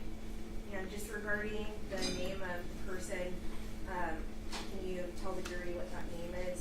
Yes, ma'am, it's, I'm sorry, Your Honor, just for, make sure the record's clear, if I could have a running objection as to the explanations about the content of the document as to my hearsay confirmation and 702 objections. I just want to make sure I'm not objecting all through her examination. All right, read it to me. All right. Can you please tell the jury what that name associated with this gang is? yes, the name is Taymor McIntyre. And what is the CID? That is the correctional identifying number. That is a number used by this corrections agency. It's a unique number specifically attached to Taymor McIntyre. All right. And regarding the date of birth associated with the defendant? June 16, 2000. And sorry, just to back up, what is the CID associated with this defendant? That is the specific and unique number given to the defendant by the agency. And what is that in this case? What is the agency or the number? The number. The number is 0905728. All right. And can you explain to the jury what the affiliation, moniker, and ranking is? The affiliation is the name of the gang. So in this case, Taymor has identified himself as a Long Beach Insane Crip gang member. The moniker is the nickname that he uses as a member of that gang. In this case, it's Tay-K 47, and he's identified himself as a member of that gang. All right. Regarding the affiliation or ranking determined by, can you explain that to the jury? Yes, ma'am. So this, what they're identifying here on the form is how they identified him. In this case, number 3 is selected, indicating that Taymor has identified himself as a member. Number 6 has been selected.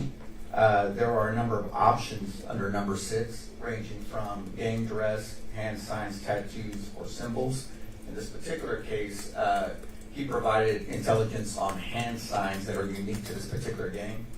And finally, number 8, which is use of technology or the internet or recruitment. And I'm going to object First Amendment, right of free association, right of free expression. All right, that'll be overruled. Thank you.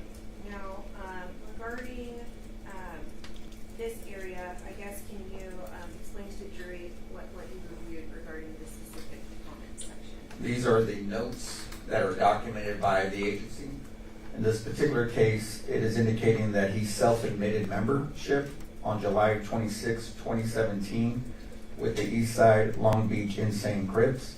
It also indicates that photos were taken of the defendant and social media photos were collected during the course of their investigation.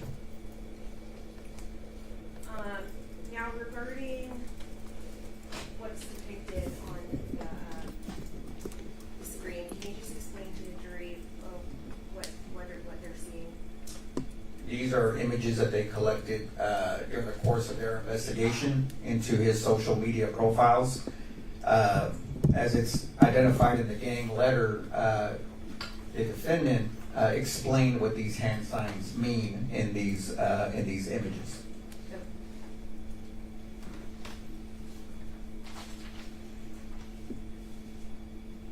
And I guess hand signals, are those something that are synonymous with different gangs?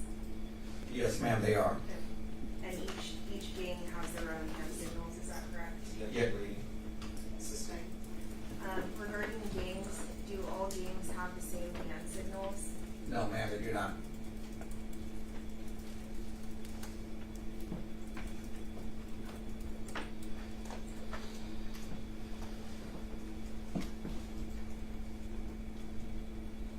Okay, and so I guess regarding this hand signal, what was it self-identified as? This particular hand signal identifies the gang, the Eastside Long Beach Insane Crip. This is a specific hand sign that identifies the gang.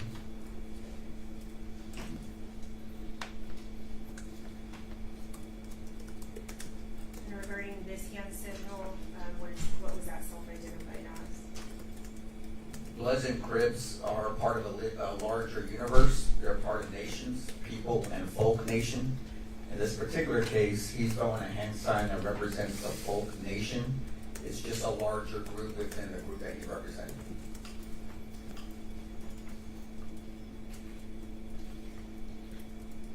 And then this hand signal, what was that self-identified as? This particular hand signal, he's identifying is a status within the gang, a rugrat. This is could mean a prospective member or somebody who's entering the gang.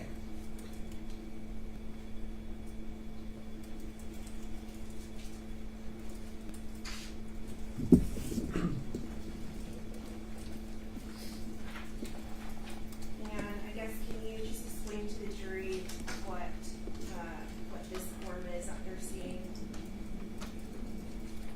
At the time of housing, classification officers will ask a series of questions. These are stability factor questions.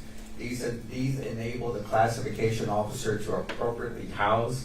These questions are generally outside the gang affiliation. These are more about the individual themselves.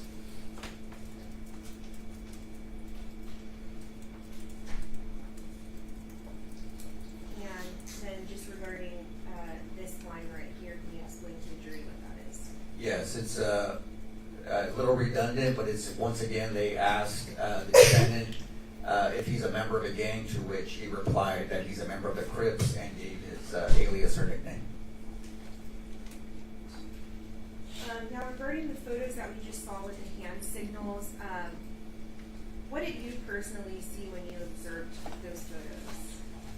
Outside the hand sign, once again, gang members are notorious for nonverbal communication.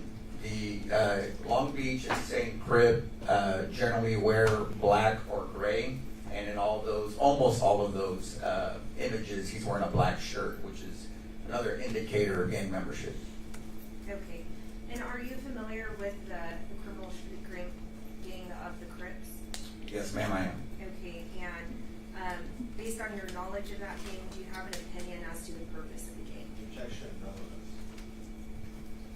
Relevance. Well, Judge, I mean, it goes to the reputation and character of the defendant. It's a different gang than what you just testified to. Well, I'll re-ask the question. All right, so that objection will be sustained.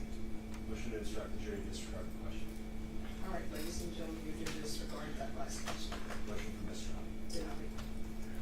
All right, so as part of your employment with the Bexar County District Attorney's Office, do you keep updated with any literature that's coming up about any gangs?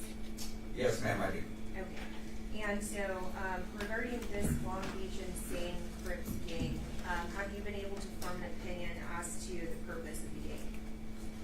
Yes, the gang is a criminal enterprise. That's a group that is designed or created for the sole purpose of engaging in criminal activity for the benefit of the gang. And are you aware of any crimes specifically associated with this subset of the Crips? With this particular one, no. Okay. And regarding the overlying or Folk Nation Crips, what are the crimes associated with those gangs? Yes, the Crips. Objection, relevance. Overruled.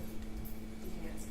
The Crips are a criminal enterprise. They engage in crimes ranging from narcotics all the way up to murder. And based upon what you've reviewed and State's Exhibit P3, have you formed an opinion as to whether the defendant was a member of the Insane Long Beach Crips? Yes, ma'am. And what was that opinion? He is a member of the gang. We pass the witness, Your Honor. Defense. Thank you, Your Honor. You said you're primarily employed with the Bexar County District Attorney's Office, right? Yes, sir, I am. And so you're obviously familiar with this case and Mr. McIntyre's reason for being in court, right? Vaguely from what I've seen on the news and whatever. Okay, so you haven't reviewed any of the evidence in this case? No, sir. So you're not giving the jury an opinion that anything about the criminal offense that we're here to talk about was done in conjunction with criminal street gang or for or because of the criminal street gang? I don't have any of that knowledge. No, sir. Okay. You testified a moment ago on what I just want to make clear. There are photographs of tattoos that Mr. McIntyre's in that packet that the jury has, right? Yes, sir. You're not saying any of those tattoos are affiliated with the Long Beach Insane Crips? Yeah, I have no knowledge of that, sir. Okay. As far as the hand gestures that you mentioned, you don't have any personal knowledge of seeing people throwing up those signs as being gang signs, do you? No, I do have personal knowledge of seeing people throwing up gang signs. And I guess what I mean by that is, have you ever seen a person in real life throwing up those specific gang signs to show allegiance and affiliation to the Long Beach Insane Crips? For the Long Beach Insane Crips, no, sir, I have not. Okay. You indicated that the reason why you have this material is because it was self-reported by Mr. McIntyre when he was booked into the Tarrant County Jail, correct? Yes, sir. And that would have been in July of 2017, is that correct? I believe so, yes, sir. Okay, so after the date of offense in this case, right? I don't know the offense dates. Okay, April 23rd, 2017 would be before this information was reported, right? Sure. So we don't have any knowledge or any record that indicates he was an affiliate or member of this gang at the time of the offense, correct? I'm unaware of it, sir. Okay. You indicated that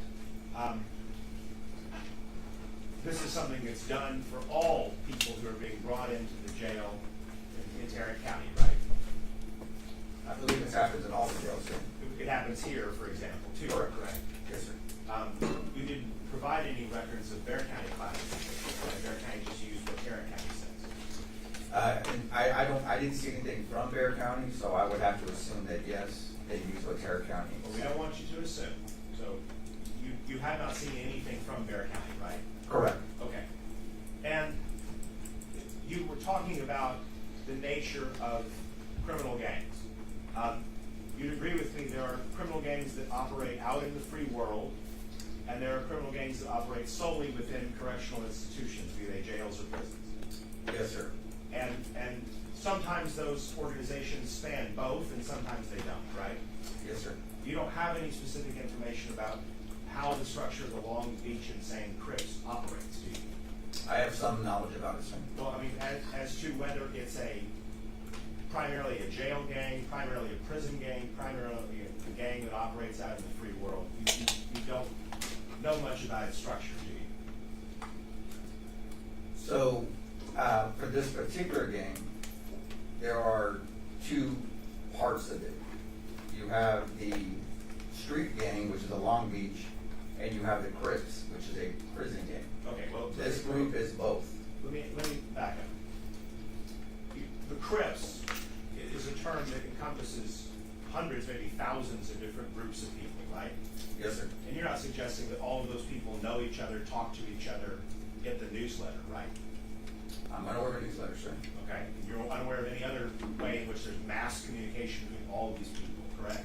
No, I am aware. So it is an organized gang.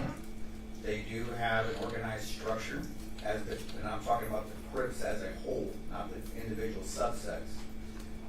And they do communicate. Well, You are well aware of that. Let me just ask you this. You're aware that some groups that would call themselves Crips are actively in gangland wars with other members of the Crips, right? Yes, sir, that's true. So just the fact that they're both Crips doesn't mean that they're unified together, right? Depends which ones you're talking about, sir. But there are certainly, not all of them are on the same page, fair to say? Sure, yes, sir. Okay. And you're aware that there are lots of legitimate business things that individuals who identify as Crips engage in, right? Yes, sir. They own businesses, for example. Oh, I'm unaware of that, sir. Okay, you're aware that there are a lot of popular musicians and artists that identify as being members of some subsect of the Crips, right? I've heard of that, yes, sir. And of the Bloods, right? Yes, sir. Okay. Now, the Crips and the Bloods have predominantly been African American gangs, right? Just Yes, sir. relevant. Your Honor, I think it's extremely relevant. What's the relevance? We're talking about jail classification and reasons why someone might jail classify other than a desire to commit criminal activity. All right. Objection is overruled.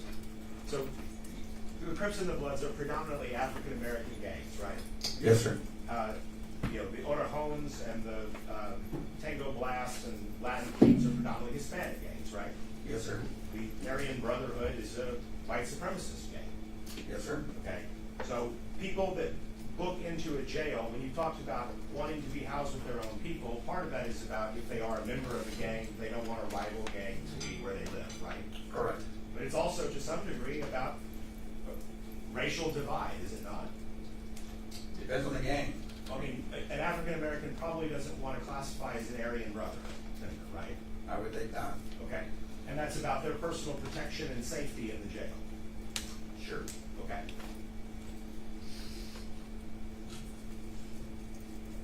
Were you asked to do a review of any other individuals in association with your work in this case? No, sir. Okay. So you would be unaware if any other individuals that were investigated in this case are members of any criminal street gang? Correct. Okay. And this information, to be clear, comes from a centralized database maintained by DPS, right? Yes, Yes, sir. And Mr. McIntyre's entry into that database had actually fallen off, you said, correct? Yes, sir. Meaning that he reported it so long ago that it's no longer in the database today, correct? Correct. Okay. You had to go back to Tarrant County to find their records to see that that was something he said when he was first classified. Yes, sir. Okay. And you don't know of any corroborative work that's done by the people in Tarrant County to confirm what Mr. McIntyre or anybody else says when they self-report affiliation, right?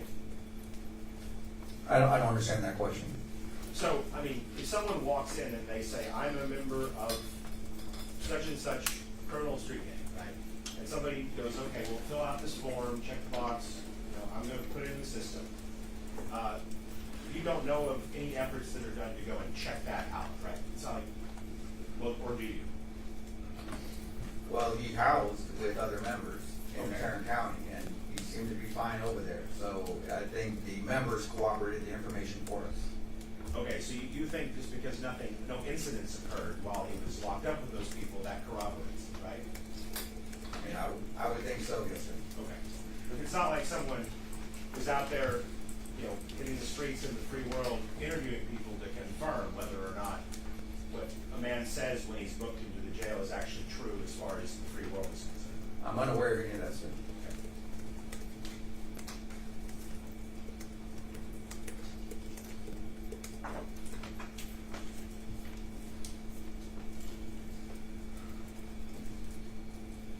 Jails are very difficult places to be living, right? Protection, relevance, Comparable. A jail is a difficult place to live, wouldn't you agree? I would think so, yes, sir. You're surrounded by people who are there because they've either been accused of or convicted of breaking the law. Yes, sir, that's true. And so people are sometimes violent in jails, I believe so, yes, sir. and there's drug use in jails. I'm sure there is.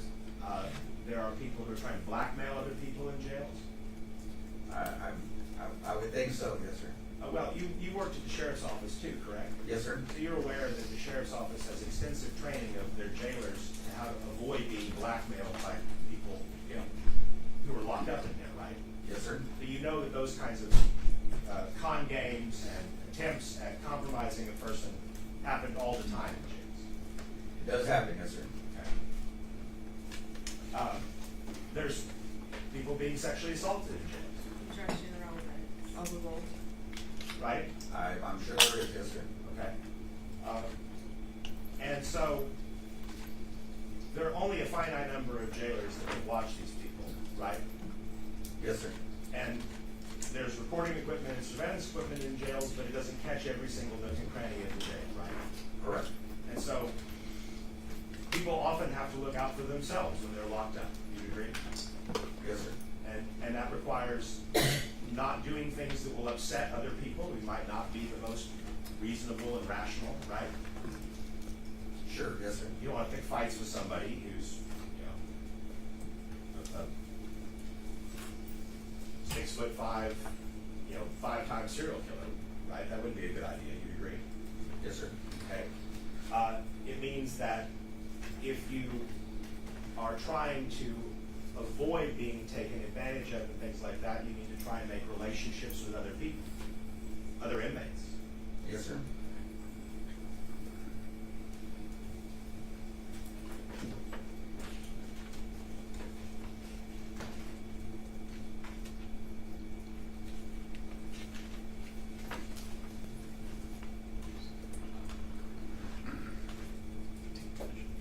You mentioned that the name of this group is the Long Beach Insane Crips, right? Yes, sir. And you mentioned that as it stands in the free world, their origin is in Long Beach, California. Yes, sir, that's true. Okay. And you know that as groups get more prominent in different facilities in different states, different jurisdictions, there may be differences in leadership or policy or attitude between those different facilities, right? I'm sure that's true, yes, sir. Okay. And you don't know anything about the president of the Long Beach Insane Crips that would be running things in Texas, No, sir, I do not. or any of the other officers that might be involved in that structure, No, I do not. or even if that's how exactly your exact, terms that you're using right now? Well, right, I mean, when we think of an organization, we think of it as having a hierarchy, right? Yes, sir. But not all groups have the same kind of a hierarchy. In organized crime, which is what the Crips are, there is an organized structure. What this particular organized structure We're is. gonna object to non-responsive. Overrule. You can answer the question. The Crips are an organized structure. They have an organization. I think you're asking me to use your words to identify that organized structure. What I'm telling you is, I don't know who the members are that meet those particular organized, ranks, but they do have them. Okay, well, what are the ranks? Well, you have what's called an OG, or an original gangster. This is somebody who's a founding member. And then you have a youth, or a youth member. This could be, have different other names for them. And in between all that, you have soldiers, which are either incarcerated in prisons or out on the streets. Okay, so you think that generally that's how all of these gangs operate? No, sir. Okay, you think that that's how the Crips operate? Some Crips, yes, sir. Some Crips. Correct. As to the Long Beach Insane Crips, you don't have any specific information about members fulfilling these hierarchical roles. No, sir, I do not. Pass it. Sergeant Rodriguez, in Texas, is there such thing as an ex-gang member? Yes, there is. Okay. And if somebody was an ex-gang member, when they go to be classified, is that something that would be notated on the documentation? Yes, ma'am, it would be. Okay. And when we talk about corroboration and whether people in Tarrant County went to corroborate, I mean, the photos that you've seen, you'd agree with me, those were taken way before the defendant was ever in the Tarrant County jail, Objection, correct? pleading, Your Honor. All right, with regards to leading, that would be sustained. Motion to instruct the jury to disregard the question. All right, ladies and gentlemen, disregard the question. Motion to disregard. Denied. Have you had a chance to observe, the photos that are contained in State's Exhibit P3? Yes, ma'am, I have. Okay, and specifically, these photos, were those taken when the defendant was inside of the Tarrant County jail? No, ma'am, they were not. Okay, and so, I mean, in your opinion, would these hand signals I don't have an objection corroborate? for personal knowledge. Which are you referring to? I'm sorry. Objection is overruled. You can ask your question.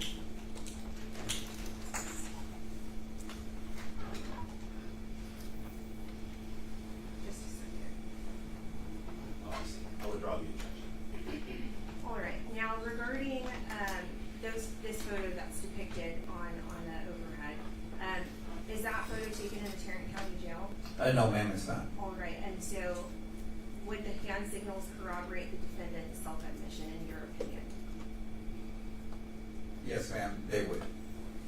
You pass the witness, right? Briefly, Your Honor.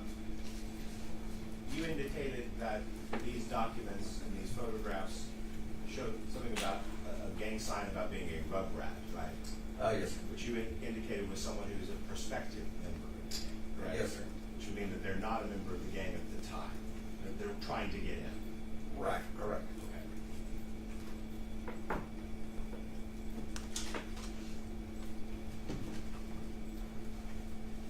You are not aware of any specific crime perpetrated on behalf of the Long Beach Insane Crips, right? Can you rephrase that? You don't know of any specific crimes that have been committed for or by the Long Beach Insane Crips to promote or further its enterprise. So are you asking if I have direct personal knowledge of a specific crime committed by that group, or am I aware of the gangs involved in their criminal activity? The first question. I am not aware of specific crimes committed by that gang. That's the case. No further questions and excused by state. Excused. All right, the rule has been invoked. You're not allowed to discuss your testimony with anyone during the pendency of this trial. Thank you. Thank you. All right, State, call your next witness. State arrest, Your Honor. Now we approach. Yes.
want you all to leave the jury room just yet. I'm gonna, speak to both the state and the defense to see, what time they would like for you all to be back tomorrow, because I don't want you to come back into the morning just for me to tell you, no, it's gonna be the afternoon. So just give us a few minutes to decide that, all right? Here's my instructions. You're not allowed to do any research on this case. Again, everything that you need to know about this case during the phase of this trial is to come from inside the courtroom.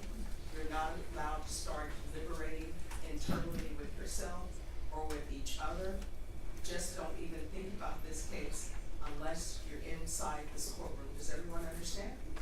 All right, so you all will wait for me in the jury room, and I will come back there as soon as possible, tell you when we'll start tomorrow. Anyone please rise for the jurors.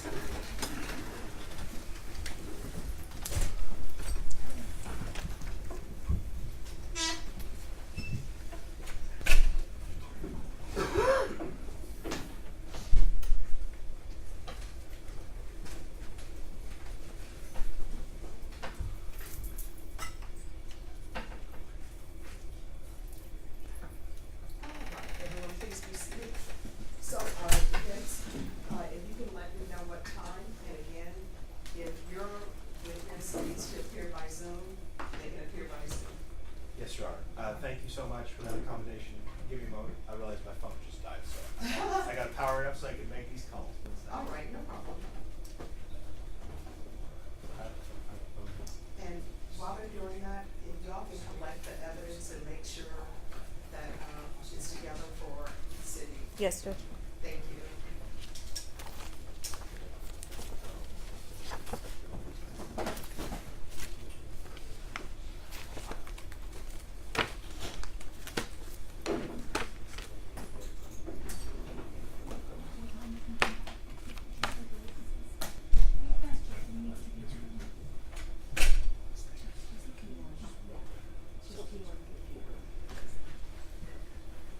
All this is already together, so I can go through it again. Okay. Okay. Thank you.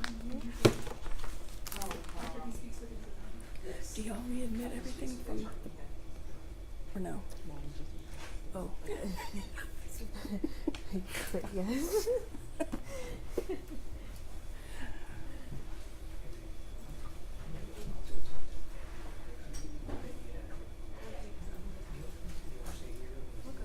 And there was an email that was sent to you. And I don't know if we took care of it. It has to do with, the fourth court. Was that Otero? Okay. And we have the defendant Benjamin to so it's all set. Okay, all right, thanks. That's fine. Could we just step outside, talk this way, then we can. Sure. Are you for the jurors? Oh, no, not yet. I just, they're, his phone, so he's charged his phone. When he's going to speak. So just tell them to not go to the jury room. So I can tell them. Because I don't want to give them the phone back in. Oh, don't give them their phones back now. Okay.